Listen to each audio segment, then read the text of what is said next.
Hi everyone, welcome back to another video from Wake&Tech. Today in this video, I'm going to show you how to log into Republic bank account online. To log into Republic bank account, first of all, open up a web browser and then in the URL box type in republicbank.com. Once you end up in the homepage of Republic Bank, click the login button at the top right corner.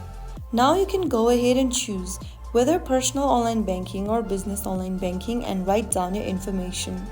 Type in your user ID or your login ID and write down your password in the respective text box. After you are done, click on the login button and right after you do that, you will end up in the home page of Republic Bank. Once signing in, you can view your balance, pay your bills, transfer funds, manage cards, or access other banking features. If you found the video helpful, don't forget to like, share, and subscribe to the channel. I will be back again in the next episode. Thank you for watching.